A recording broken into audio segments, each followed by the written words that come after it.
If my people would ever learn how to rest in my rest and put their trust solely in me, then they'll realize that there is no such thing as a 911 emergency. They'll understand that their 911 emergency fails to stir up an urgency in me, because see, an emergency is defined as a delicate matter of kind that would require an immediate intervention. But I move at my own pace, and did I mention I'm still there, but when I move, I always move right on time. You don't believe me? Let's take Egypt for an example. Didn't I lead you out of the land of Egypt, out of the house of bondage? And surely you thought that was an emergency. Or what about hell? Wasn't I the one that went into the belly of hell and led all those that's captive free from captivity? Yet you still refuse to rely on me? Okay. What about slavery? Wasn't I the one who ended the oppression of slavery and took all that was oppressed and bruised and set them at liberty liberally?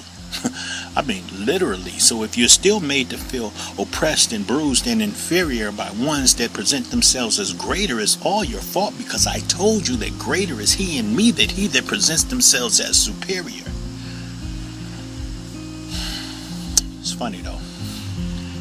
When you're oppressed, you seem to cry out to me often, patiently awaiting your deliverer to send the delivery. But when you're not as oppressed, you suppress your cries, and your cries become as naught, and your deliverer becomes like God, who? Seeming to be too busy to continue to commune with me, seeming to have easily forgotten all about me. But I remain true. I remain faithful to my word, because I need my word to remain faithful to you. So you should consider yourselves lucky that my love for you is still without condition, because if my love for you was as fickle as your love is for me, I would have left you in that oppressed appearance of a condition so you could continue to cry out to me often, and at least I can get that kind of attention. But I told you that I would never leave you nor forsake you. And times pass, and even into this day, and this still remains true. So even though you wasn't aware, even though you failed to recognize me, still I was there. Even though you chose never to call, even when the buildings fell, I didn't stop the fall, but still I was there in the midst of it all. I was on that plane with my hand-picked saints, who I knew had the mentality to take back what was theirs, to save the lives of others. And that's what they believed in and died for, so that's why they're called martyrs.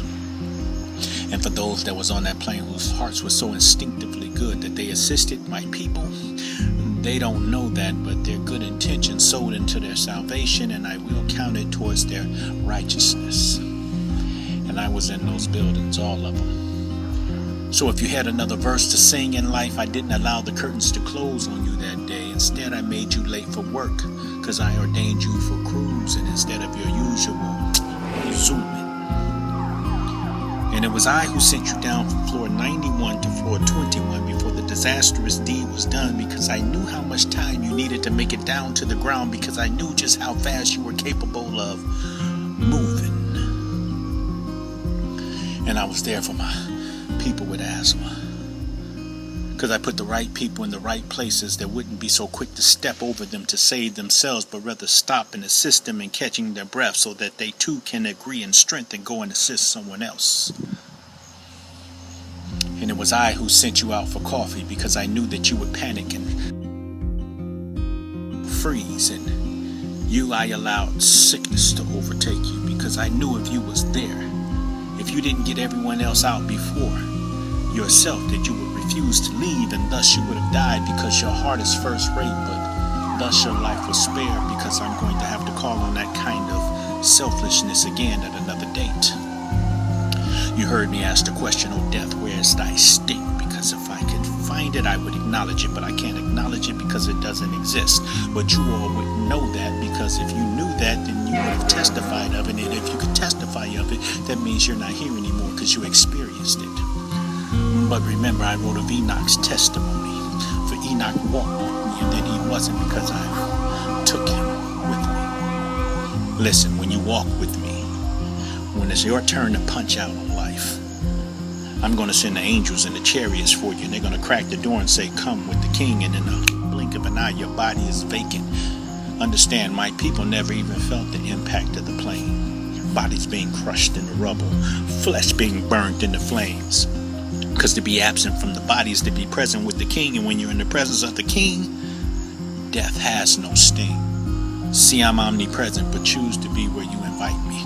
Joyful, but full of joy for those that delight in me. All the safety and security you would ever need if you acknowledge me as your salvation. And yes, I can and I will restore it all if you just see me as Jehovah, your restoration.